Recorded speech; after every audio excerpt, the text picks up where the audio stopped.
우리가 종교개혁 이후에 이 개신교, 우리가 이제 개신교라고 하는데, 이 개신교가 한 그 큰 실수 중에 하나가 이 율법에 대해서 부정적으로 생각하기 시작했다는 것입니다.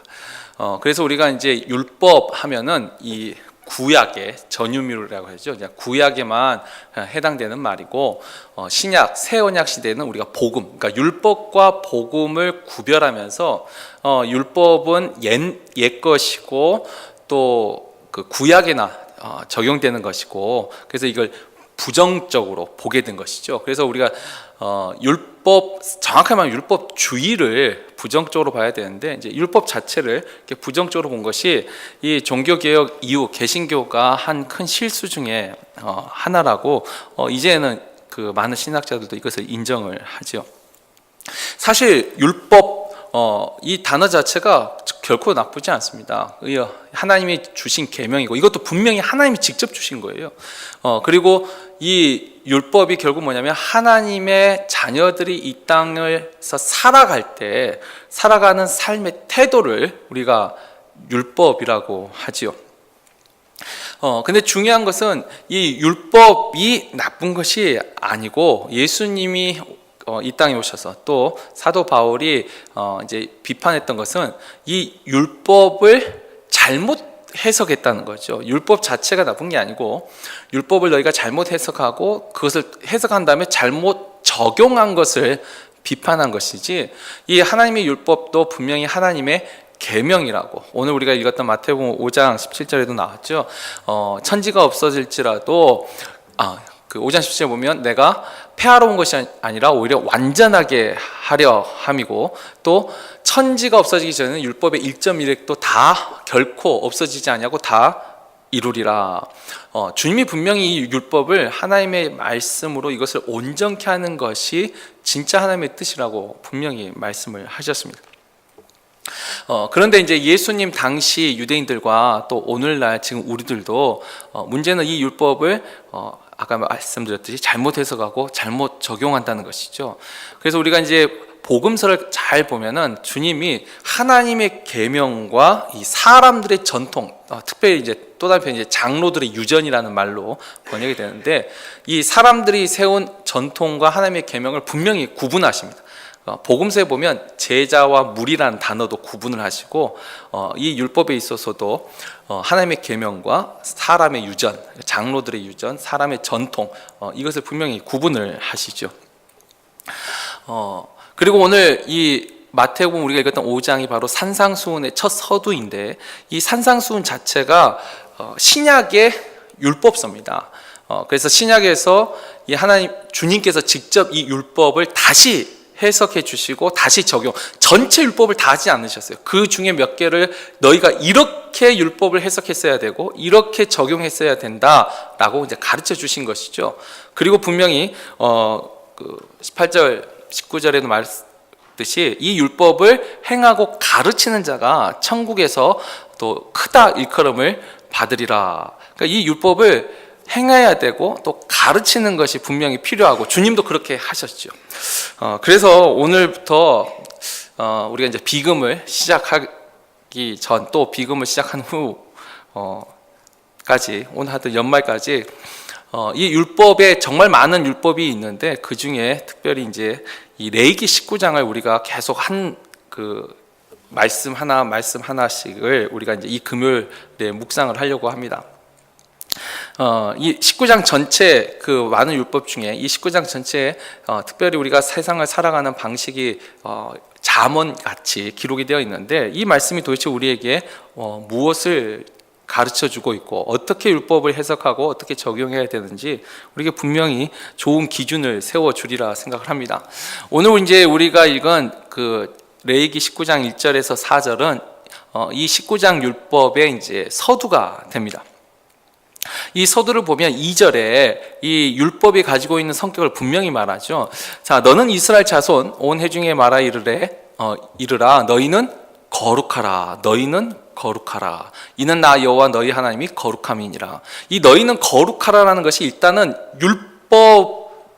율법의 목적입니다. 하나님이 율법을 주신 그 목적이 뭐냐면 너희는 거룩하라라는 하나님의 명령이죠. 사실 이 거룩이라는 단어가 히브리어로 뭐 많이 설교를 들으셔서 아실 거예요. 이 카도시라는 단어 자체가 거룩이라는 뜻은 구별되다라는 뜻입니다. 그러니까 너희는 구별되어라. 더 정확한 표현은 너희는 구별된 삶을 살아라라는 것이죠. 무엇으로서요? 하나님의 백성으로서, 하나님의 자녀로서 구별된 삶을 살아라. 그리고 구별된 삶이 어떻게 사는 것이냐고 이제 구체적으로 하나 설명해 주는 것이 바로 레위기 19장입니다. 근데 우리가 이제 하나 분명히 알 것은, 그러니까 성경에 그럼 기록된 것만 구별된 것이 아니라 이건 어찌 보면 대표적인 예의죠. 이와 같이 살아라는 거죠. 예를 들면 이런 거죠. 뭐 성경에는 마약 하지 말란 말이 없죠. 담배 피우지 말라 이런 말이 없죠. 그러니까 이렇게 문자적으로 담배에 대해서, 마약에 대해서는 성경에서 기록한 것이 없으니까 해도 된다. 이게 이제 잘못된 적용이죠. 하나님이 가르쳐 주신 율법은 대표적인 일들을 몇 가지씩을 기록하고 이와 같은 방식으로 너희가 구별된 백성으로 살라라고 말씀을 하시는 거죠. 일단 이 서두에서는 너희는 거룩하라, 왜냐하면 너희의 하나님이 거룩하기 때문이다 하고, 이제 3절에 그 구별된 것의 대표적인 것 세 가지를 말합니다. 뭐 여기서 제일 첫째, 둘째, 셋째 이게 아니고 그냥 대표적인 거예요. 우리가 뭐 율법에서 제일 첫째는 주님이 말씀하셨죠. 하나님을 사랑하는 거. 이게 이제 첫째인데, 지금 여기서는 대표적인 것으로 제일 먼저 말하는 게 뭐냐면, 자, 너희 각 사람은 부모를 경외하고, 이 첫 번째가 부모를 공경하는 효에 대해서 말하고 있습니다. 오늘은 이것만 일단 생각해요. 다음 주는 우리가 안식일을 지키라. 이게 이제 두 번째 말이고, 4절에 이제 우상을 만들지 말라. 이 세 가지. 이 율법에서 너희가 가장 기본적으로 생각할 거 세 가지를 지금 서두에서 말하고 있는데, 이것을 하나하나 우리가 이제 살펴보게 될 것입니다. 자, 오늘 이제 첫 번째 그 부모를 경외하고 이 부모를 공경하는 것이 어떻게 우리가 하나님의 자녀로서의 구별된 삶을 보여주는 증거가 되는 것인가. 우리가 이제 이것을 생각하기 전에 일단 예수님 당시에 그러면 부모를 공경하는 이 부모님에게 대해 효를 하는 것이 어떻게 잘못 해석하고 잘못 적용되었는가를 일단 보면 되죠. 왜냐하면 부모를 공경하라는 것은 성경에만 있는 말은 아니죠. 다른 문화권, 특별히 우리나라는 유교 문화권인데 유교에서는 효를 더 강조했었죠. 우리도 세상에서도 분명히 효를 가르치고 다른 종교에서도 효를 가르치고, 또 유대인들도 당연히 하나님을 섬겼기 때문에 부모를 공경했었죠. 근데 도대체 뭐가 잘못됐을까요? 일단 우리가 그 유대인들이 그 당시 예수님이 오셨을 때 무엇을 잘못하고 있었는지 우리가 한번 살펴보면, 하나님이 이 말씀을 우리에게 주실 때 어떤 목적으로 어떻게 해석하고 어떻게 적용하기를 원하셨는지 좀 더 쉽게 이해를 하리라 생각을 합니다. 일단 우리가 한번 살펴볼 본문은 마가복음 7장 10절에서 13절 말씀인데, 이 마가복음 7장 10절에서 13절 보면 예수님 당시 유대인들에게 있었던 이 고르반이라는, 이건 이제 고르반이라는 말 자체는 좋은 말이에요. 이 고르반이라는 것이 이 코르반이라는 이 봉헌, 하나님께 드리는 제물이라는 뜻이에요. 이 고르반이라는 뜻은 굉장히 좋은 말인데, 이것을 악용한 사례가 기록이 되어 있습니다. 자, 예수님 당시에 어떤 사람들이 이런 사람도 있었는데 이러죠. 자, 모세가 내 부모를 공경하라 하고 또 아버지나 어머니를 모욕하는 자는 죽임을 당하리라 하였거늘, 너희는 이르되 사람이 아버지에게나 어머니에게나 말하기를 내가 드려 유익하게 할 것이 고르반 곧 하나님께 드림이 되었다고 하기만 하면 그만이라 하고, 자기 아버지나 어머니에게 다시 아무것도 하여 드리기를 허락하지 아니하여 너희가 전한 전통으로 하나님의 말씀을 폐하며 또 이 같은 일을 많이 행하느니라 하시고, 여기서도 이제 너희의 전통과 하나님의 계명, 하나님의 말씀을 이제 구분하셨는데, 자, 사람들이 쉽게 말하면 이런 겁니다. 이 고르반을 이 병폐도 이제 크게 두 가지가 나눠지는데, 하나는 이 고르반을 이용하는 사람이 있었습니다. 그러니까 악용하는 사람. 이게 뭐냐면, 일단 성경에서 부모를 공경하라라고 하나님의 말씀하시고, 그 공경하는 그 여러 가지 방법이 있잖아요. 유교는 굉장히 많아요. 구체적인 거. 뭐 조성 문화, 그러니까 아침 저녁으로 인사드리고, 그 다음에 신체 발부 수지 부모라 불감 해상이라 해가지고, 이 우리 몸에 있는 머리카락 하나조차도 다 부모에게 받은 것이기 때문에 이것을 감히 해야지 못한다. 그러니까 자기 몸을 관리하는 거, 문안하는 거, 그다음 식사를 차려드린 거, 또 주무시기 전에 방이 따뜻한지 온도 재보는 것부터 해서 정말 많아요. 그리고 부모님 수저 들기 전에 먼저 숟가락 들면 안 되고 이런 것들 어릴 때 조금씩 들은 기억 나시죠? 이 유교 보면 부모 공경하는 방식이 정말 많습니다. 근데 그걸 다 말하지 않고 일단 성경에서 가장 기본적인 거, 부모를 물질로 섬기라는 것이죠. 항상 성경은 하나님을 섬길 때도 마찬가지고 그 물질을 가지고 그 사람의 중심을 볼 수 있다라고 말하는데, 부모를 섬길 때도 물질로 섬겨야 돼요. 자, 그런데 어떤 사람들이 이 고르반이라는 것을 악용했냐면, 분명히 부모님에게 물질을 들여서 부모를 공경하고 효를 해야 되는데, 그 부모에게 드릴 이것이 뭐 아까운지 아니면 정말 드릴 수 없는 상황인지 그건 모르겠어요.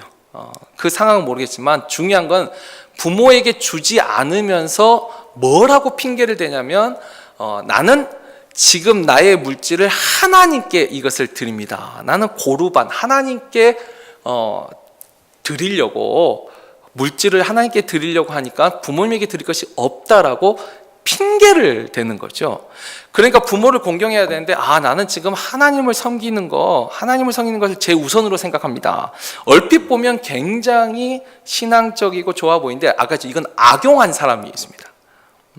부모를 공경하지 않는다고 사람들로부터 비난을 받을까봐 그 사람들의 비난을 막기 위해서 고르반이라고, 나는 물질을 하나님께 드립니다. 난 교회에 헌금합니다. 그러니까 부모한테도 마찬가지죠. 어머니 아버지, 내가 교회에 헌금을 하기 때문에 내가 참 어렵습니다. 경제적으로 어렵습니다. 이렇게 말하면서 부모에게 물질을 주지 않는 것이죠.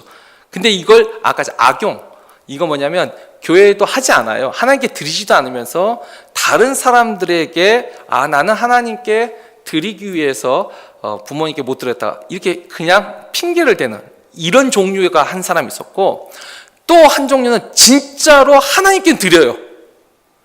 진짜로 하나님께 드려요. 그러면서 나는 하나님을 섬기기 때문에 부모님을 섬길 만한 여유가 없다라고 말하는 사람들이 실제로 있었다는 거예요. 아까 악용한 사람은 어찌 보면 말할 가치가 없고, 그건 진짜로 나쁜 사람들이고, 지금 우리가 이제 생각할 것은 하나님한테는 드렸는데 부모에게 드릴 것은 없는 이 경우지요. 왜 이런 신앙을 갖게 됐을까? 이게 이제 잘못된 해석. 하나님을 우리가 섬겨야 되는 것 당연하죠. 근데 하나님이 나를 섬길 때 너희 부모를 버리라라고 하나님은 그렇게 우리에게 요구하시지 않았는데, 이것을 이제 잘못 해석하고 잘못 적용한 것이죠. 지금 주님이 그것을 책망하고 있으시죠. 내가 분명히 너희 부모를 공경하라라고 말했는데 너희는 하나님을 섬긴다고 하면서 사람을 섬기지 않았다. 특별히 너희 부모를 섬기지 않았다. 잘못 해석한 거죠. 그리고 또 여기에는 이 사람뿐만 아니라 이 이제 탈무드와 이 사건의 고르반에 대한 사건에 대한 유대인들은 이제 그 주석을 보면 그 당시에 또 다른 병폐가 하나 있었는데, 그게 뭐냐면 실제로 이제 하나님 앞에 이제 헌금을 했어요. 그러니까 성전에 그 예물을 드렸어요. 근데 이 사람이 마음에 회개가 됐어요. 이렇게 하면 안 되겠다. 그래서 내가 다시 그 재물을 좀 돌려받아서 부모에게 다시 갖다 줘야지라고 회개를 했어요. 근데 이 서기관들과 그 헌금을 받은 사람들이 그걸 허락하지 않습니다. 이미 하나님께 바친 것이라는 거죠. 이제 그거에 대해서 비슷한 이해가, 너희가 성전을 두고 맹세한 것은 그래 못 지킬 수도 있지 이렇게 말하면서 성전의 그러니까 돈을 가지고 맹세한 것은 반드시 지키라 하는구나. 그러니까 예수님 당시에 이렇게 하나님의 말씀을 듣고도 잘못 해석하고 또 잘못 적용한 사람들이 분명히 있었다는 것이죠. 그러니까 주님이 지금 거기에 대해서 말을 하고 있습니다. 잘못 가르쳤고 그 사람이 그죠, 물질이라는 것이 정해져 있는데 하나님을 섬기고 부모님을 섬기지 못하는 거, 지금 주님은 그걸 말하고 있지 않았습니다. 원래 정답은 그죠, 하나님도 섬기고 주님 그 부모도 섬기는 것이죠, 원래 정답은. 근데 정말 내가 힘들고 어렵다면 어떻게 할까요? 여러분, 어디가 우선이죠? 하나님이 이제 여기서부터 이제 우리가 심각하게 고민이 되는 거죠. 근데 하나님은요, 재물을 바칠 때, 힘들고 어려울 때 소를 바치는 사람도 있지만 비둘기를 바치는 사람도 하나님은 분명히 받으셨습니다. 하나님은 힘들고 어렵다는 그 기준을, 절대적 기준을 세우지 않으셨어요, 하나님께 드릴 때는. 근데 사람들이 왜죠? 잘 생각해보죠. 여기에 왜 이런 사람들이 생겨났을까요? 왜 율법을 이렇게 해석했을까요? 하나님한테는 이렇게 섬기면서 부모에게는 왜 이렇게 안 하게 됐을까요? 그 마음의 뿌리에는 뭐가 있었을까요? 거기서 한 번 더 깊게 들어가면 또 하나, 아까 고르반을 악용한 사람들은 왜 악용했을까요?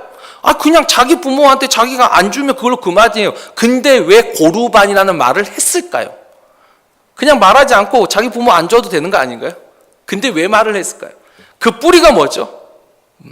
결국은 이 하나님의 율법을 잘못 해석할 때 그 가장 중요한 뿌리는 자기가 인정받고 싶은 마음이 있습니다. 그러니까 자기 위신. 이 세상에서도 분명히 부모를 공경하라고 가르칩니다. 효를 가르치죠. 근데 여러분 잘 생각해 보십시오. 효를 가르칠 때 물론 유교, 종교에서는 분명히 어떤 절대적 기준을 가르칩니다. 그러나 세상에서 효를 가르칠 때는 그 효를 어떻게 가르치죠? 결국은 사람의 칭찬과 비난으로 효를 가르칩니다. 이걸 우리가 윤리적 효라고 합니다. 이게 도덕적인 효죠. 이 세상의 도덕적인 효는 잘하면 사람들이 칭찬합니다. 그래서 우리가 효부상, 효자상을 주죠. 그리고 만약에 부모를 잘 못하고 막 불효하면 어떡하죠? 저건 하고 손가락질 하죠.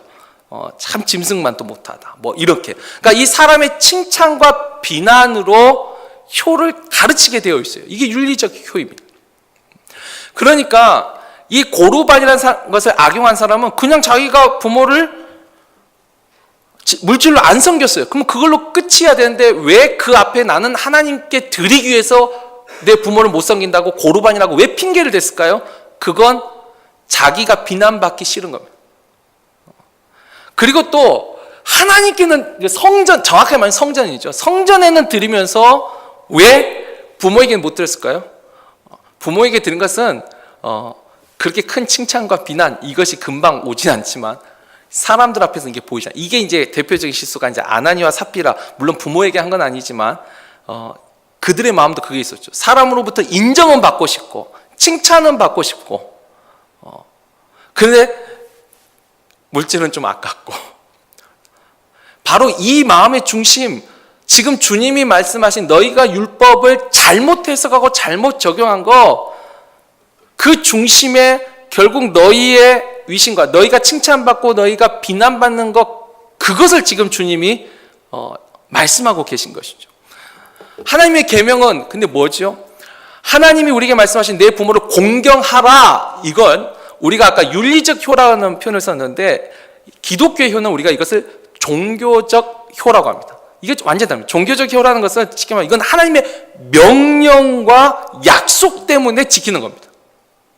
그러니까 사람의 칭찬과 비난으로 하는 효와 하나님의 약속과 명령 때문에 하는 효가 이게 좀 이게 구별된 겁니다. 이게.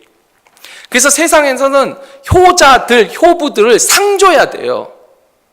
그렇죠? 여기는 상을 줘야 돼요. 그러나 기독교, 우리 성경에서 부모를 공경한다고 상 주나요? 아니요. 우리는 그것을 모든 하나님의 자녀라면 반드시 해야 될, 그게, 이걸 좀 어려우면 당위 명령이라는 말을 쓰는데 좀 어렵죠? 이거 빼고 하여튼 당연한 거예요, 이건. 이게 구별된 거예요. 세상에서는 효를 한다고 칭찬받고 효를 하지 않는다고 해서 비난받는다면 하나님의 자녀들은 하나님의 약속과 명령이기 때문에 부모를 공경하는 것이죠. 그리고 이 말은 내가 부모를 공경하지 않는다면 나는 하나님의 자녀가 아닌 거예요. 그래서 하나님은 분명히 말했죠. 하나님의 이 약속에는 너가 하나님의 자녀가 아니고 너가 하나님의 그 말씀을 믿지 못한다면 당연히 하나님 나라에 들어갈 수 없는 거죠. 그러니까 우리는 사람들의 비난과 칭찬 때문에 부모를 공경한 것이 아니라 그 하나님의 그 약속 때문에, 그 하나님이 약속하신 하나님의 나라에, 그 나라의 백성으로 내가 살아가기 위해서 이것을 하나님의 명령으로 듣는 것입니다. 여러분, 이 차이가 굉장히 큽니다. 구별되는 거죠. 아까 사람이 칭찬과 비난으로 효를 하는 사람은 아까 그 칭찬과 비난 그것만 조심하면 되는 거예요. 그래서 고르반이라는 핑계를 댈 수도 있는 것이고, 그러나 이게 하나님의 명령과 약속이라고 그것을 믿고 살아가는 사람한테는 이건 하나님의 정말 명령이죠. 내 부모를 공경해야 돼. 누가 보든 보지 않든. 더 중요한 것 또 하나, 내가 이렇게 부모를 효를 해서 사람들한테 칭찬을 받고 또 내 부모한테 인정받는 이게 우리한테 중요한 것이 아니고, 중요한 건 하나님이 내게 주시는 거죠. 그래서 이렇게 가능하죠. 물론 유괴소이지만 악한 부모는 부모가 아닌가요? 그러니까 우리가 부모를 공경할 때도 좋은 부모는 공경하고 좀 부모로서 좀 부족하면 공경하지 않고 이런가요? 물론 세상에서도 이렇게까지 가르치지 않습니다. 그러나 가르치진 않지만 세상에서는 가만히 보면 거의 그래도 이 기준들이 은연중에 통하는 경우가 많지요. 부모로서 존경받고 사랑받는 부모가 있고, 부모지만 분명 존경받지 못하고 사랑받지 못한 경우가 세상에서 가르치는 효에서는 그게 나올 수가 있습니다. 그러나 하나님이 말씀하실 때는요, 하나님은 너에게 잘해주고 정말 존경만 할 부모는 잘해주고 그렇지 못한 부모는 버려라, 그렇게 말하고 있지 않죠. 그래서 오히려 종교적인 효가 윤리적인 효보다 훨씬 수준이 높습니다. 어찌 보면 더 어렵죠. 이걸 하나님께서 지금 주님의 구별된 거룩함이라고 말하고 있는 거죠. 그러니까 우리에게 과연 이와 같은 구별된 부모를 공경하는 마음이 나에게 있는가? 여전히 나도 사람들의 칭찬과 사람들의 눈 때문에 효를 하고 있는 것인가? 사실 우리에게는 지금 이 자리에 계신 적어도 이 자리에 계신 분들한테는 이게 별로 피부에 와닿지 않을 거예요. 왜냐하면 우리는 이미 하나님의 명령으로 부모를 공경하는 것을 배웠잖아요. 그리고 또 그 말씀을 지키고 살고 있지 않습니까? 또 분명히 물질로 부모를 섬겨야 되는 것이고, 오늘날 세상은 이제 점차적으로 심지어 은퇴한 부모도 은퇴연금을 가지고 요즘은 자녀를 부양하는 세대가 됐다고 많은 매스컴에서도 말하고 있잖아요. 이게 현실이긴 한데 정말 하나님이 원하시는 건 그렇죠. 자녀들이 부모를 공경하는 거, 물질로도 섬길 수 있는 거, 이게 진짜 복된 삶이죠. 능력 있는 부모로부터 나이가 들어서 한참 지났는데도 도움을 받는 것보다. 여기서 이제 하나만 더 말씀드리고 말씀을 맺겠습니다. 분명 우리는 이 종교적인 효라고 있습니다. 하나님의 약속과 명령 때문에 부모를 공경하는 것입니다. 그래서 그 부모 공경을 통해서 하나님께로 받는 것이죠. 그러니까 우리의 중심에 이 하나님에게 있기 때문에, 하나님이 있기 때문에 이 성경에서 말하는 이 효에는 가장 중요한 또 한 가지 기준이 있는데, 그게 뭐냐면 주님 안에서, 주 안에서 효도를 하는 것이죠. 자, 유교는 맹목적인 효를 가르칩니다. 아까 유교 같은 경우는. 그래서 심지어 부모가 죽으라고 하면 어떡하죠? 죽으라는 식용도 해야 된다, 이런 말 들어보셨나요? 예전에 우리는 그렇게 했어요. 그래서 결혼도 어떻게 해요? 부모가 정해주면 아무 소리 없이 해야 되죠. 이것이 효라고 가르쳤어요. 그러나 성경은 그렇게 말하고 있지 않죠. 주 안에서. 우리가 마태복음 이제 10장 37절에 보면 주님도 이렇게 말씀하시죠. 너희가 너의 아버지나 너의 어머니를 나보다 더 사랑하는 자는 내게 합당하지 아니하고 그 아들이나 딸을 나보다 더 사랑하는 자도 내게 합당하지 아니하며. 분명한 기준이 있어요. 그 부모를 섬겨도. 근데 아까 유대인들은 지금 주님이 하신 말씀이 율법에는 기록되지 않지만 자기들이 잘못해서 간 거, 이것도 잘못해서가 안 돼요. 하나님보다 더 사랑하지 말라였지 사랑하지 말라는 말은 아니잖아요. 아까 고르반처럼 내가 하나님을 더 사랑했으니까 부모에게 드릴 것이 없다, 이건 잘못된 것이고, 주님은 분명히 부모를 공경하라, 이게 명령인데 그 명령 속에서도 하나님보다는 더 사랑하지 말라. 내 자녀를 사랑해야 돼요. 아껴야 돼요. 그러나 하나님보다는 더 사랑하지 말라. 유대인들은 아까 어떻게 했어요? 하나님만 사랑한다고 버린 거, 이게 잘못된 거예요. 오늘 우리가 이 말씀만 주의한다면 이제 주님이 말씀하신 구별된 삶, 거룩한 삶, 그 중에 첫 번째 부모를 공경하는 거, 우리가 세상과 다른 이유, 세상은 칭찬과 비난, 사람의 칭찬과 비난으로 효를 한다면 우리는 하나님의 그 약속과 명령 때문에 효를 다한다는 거. 그래서 이쪽에서는 내가 칭찬을 받든 비난을 받든 내가 그것을 받는다면, 사람한테 받는다면, 여기는 우리가 하나님이 내 부모를 공경하라, 그러면 주 안에서 내 생명이 길리라, 장수의 복과 건강의 복, 하나님이 우리에게 주신다고 한 그 약속의 복, 우리는 하나님으로부터 그것을 받습니다. 이 말씀을 우리가 기억하고 오늘 우리가 또 기도할 때에 정말 내가 내 부모를 공경할 때 내가 하나님의 약속과 명령으로 공경을 하는지, 아니면 우리 부모는 공경받을 만한 분이야, 우리가 그런 기준으로 하는지, 또 사람들의 이 칭찬과 비난으로 인해서 내가 효를 하고 있는지. 그러니까 이 말은 사람들이 보지 않을 때 나는 내 부모를 어떻게 대하는지 우리가 한번 곰곰이 생각해 보고, 또 이미 이제 부모님들 세상을 떠나신 분들이 계시다면 또 우리 자녀들에게 나는 무엇을 어떻게 가르쳐야 될지 가르친 만큼 나중에 또 받을 겁니다. 우리가 하나님의 약속과 명령을 잘 가르치면 이 아이들이 우리에게 효를 할 것이고, 우리가 하나님의 말씀을 잘 못 가르치면 세상이 가르치는 그 수준에서만 우리를 또 대하겠지요. 그래서 내가 부모님에게 한 것과 또 내 자녀들에게 어떤 것을 물려줄 것인지 우리가 이 시간에 또 이 저녁에 기도하고 돌아갔으면 좋겠습니다.